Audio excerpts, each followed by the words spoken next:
Hello বন্ধুরা, আসসালামু আলাইকুম। আশা করি সবাই ভালো আছো। আমিও আলহামদুলিল্লাহ ভালো আছি আপনাদের দোয়ায়। তো আমি আজ অনেকদিন পর একটি ভিডিও নিয়ে চলে আসলাম আপনাদের সাথে শেয়ার করার জন্য। আমি বর্তমানে মালয়েশিয়াতে আছি। কিছুদিন আগে মালয়েশিয়াতে এসেছি। এখানে আসার পর থেকেই নুহার বাবা বলছে একটি নতুন রেস্টুরেন্টের সন্ধান পেয়েছে, যেখানে তারা প্রায় যায় এখন বর্তমানে। যেখানে আনলিমিটেড বিফ, তারপরে হচ্ছে মাটন, চিকেন, সি ফুড টাইপের অনেক ধরনের খাবার পাওয়া যায়। যে যার ইচ্ছে সেটা নিয়ে দেন হচ্ছে বারবিকিউ করে খায় ওখানে, মানে ওখানে বসে বসে টেবিলে বারবিকিউ করে খেতে হয়।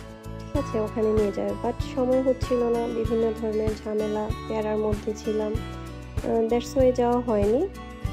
এখন অনেক দিন হলো যে মোটামুটি আলহামদুলিল্লাহ সমস্ত ঝামেলা কাটিয়ে এসেছি। তাছাড়াও আমার মামা গতকাল মালয়েশিয়াতে এসেছে, তো সব কিছু ম্যানেজ করে মামাদেরকে নিয়ে চলে আসলাম রেস্টুরেন্টটাতে খাওয়ার জন্য। তো দেখতেই পাচ্ছেন আপনাদের সামনে ভিডিওটা, কথা বলতে বলতে ভিডিওর জিনিসগুলো বলতে পারিনি, তো দেখেই নিন আপনারা সব কিছু। ভালোই লেগেছিল, বাট আমাদের বাংলাদেশি যে একটা টেস্ট, আমরা তো বাঙালি, সর্বোপরি আমরা বাঙালি, আমাদের যে বাঙালি একটা মশলার টেস্ট, তারপরে হচ্ছে গিয়ে একটা রান্না যেটা আমরা খুব মজা করে রান্না করে খাই, ওই টাইপের মজাগুলো না বাহিরে পাওয়া যায় না। এটা যদি বাংলাদেশে হতো, বাংলাদেশি বারবিকিউ মশলা বা আরও অন্য আদার্স যে মশলাগুলো আছে, আমি জানি না সবার আমার কথা হয়তো বা একমত হবেন না সবাই আমার কথায়, কারণ অনেকের বাহিরের খাবার ভালো লাগে, কিন্তু আমি পার্সোনালি যদি বলি আমার একদমই ভালো লাগে না মালয়েশিয়ার কোনো ফুড, একদমই মজা লাগে না ওদের রান্না।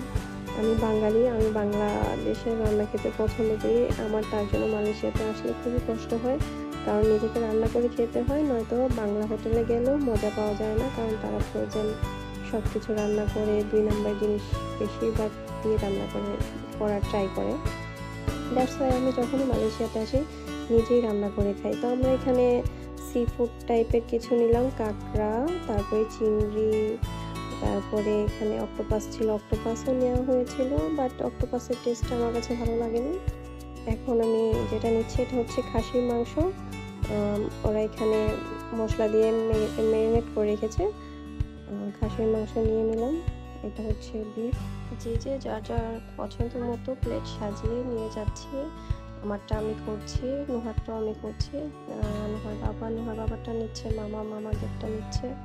তো এই তো সব শেষে আমাদের স্ন্যাক্স ট্যাক্স এবং বাকি যে খাবারগুলো আছে, যেগুলো আমাদেরকে বোরিং করে খেতে হবে, বারবিকিউ করে খেতে হবে, সেগুলো সব নিয়ে বসে গেলাম। নিয়ে তো দেখতেই পাচ্ছেন টেবিলের উপরে একটি গ্যাস স্টোভ দিয়েছে, যেটাতে করে এখন মাংসগুলো, ফিশগুলো বোরিং করা হচ্ছে।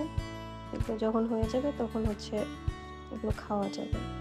এই তো আমাদের এগুলো বোরিং করা হলে আমরা খাবো, তারপরে হচ্ছে আমরা চলে যাব।